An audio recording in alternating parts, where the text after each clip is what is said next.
pas la responsabilité de s'engager politiquement, et quand je vous dis politiquement, avec des personnes sincères, pas des personnes qui vont venir dans le quartier pour s'enrichir. On n'en veut pas de ça, nous. Moi, comme je l'ai dit, dans tout ce que je mène aujourd'hui, j'en ai rien à foutre de la gloire. Ce qui me préoccupe, moi, aujourd'hui, c'est comment on va aider nos enfants et nos frères à ne pas se retrouver dans des situations qui peuvent perdre la vie.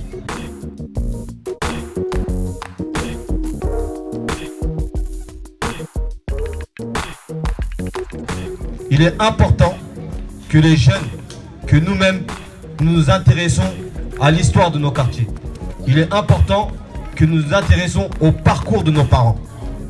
Parce que si aujourd'hui, nous en tant que jeunes issus de l'immigration, on a la parole, c'est parce qu'il y a des gens derrière nous qui sont battus.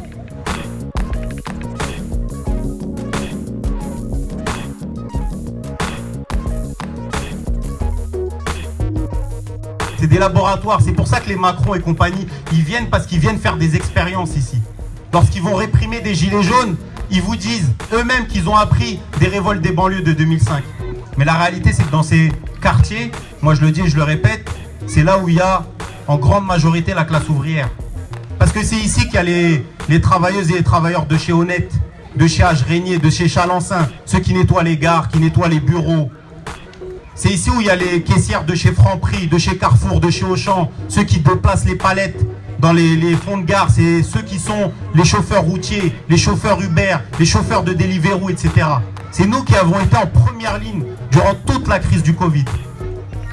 Et quand on parle d'auto-organisation, parce que c'est ça le sujet du débat, et ben nous on a essayé de pas se cantonner en fait à penser qu'il faut lutter uniquement dans le quartier, autour uniquement des problématiques du quartier, mais de voir qu'en réalité on a tous les problèmes de la société en fait.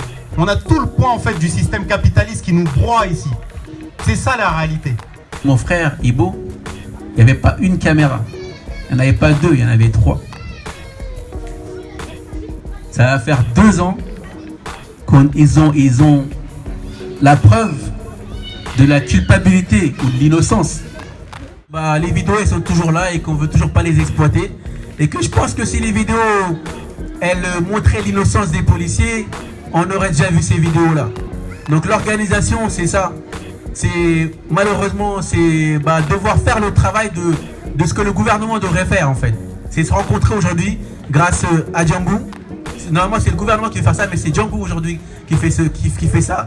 C'est quoi le débouché politique?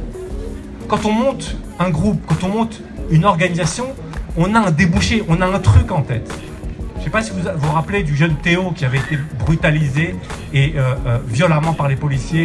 Et je ne sais pas si vous vous rappelez, cette semaine-là, il y a François Hollande qui avait visité Théo à l'hôpital. La même semaine, les députés sous le gouvernement Hollande, ils votaient une loi qui assouplissait les règles de la légitime défense. Ça, les syndicats de police, eux, ils savent ce que c'est un débouché politique. Ils ont un plan. Ils n'ont pas besoin d'organiser des grosses manifestations. Ils s'organisent, ils vont au ministère de l'Intérieur et ils imposent une liste de revendications.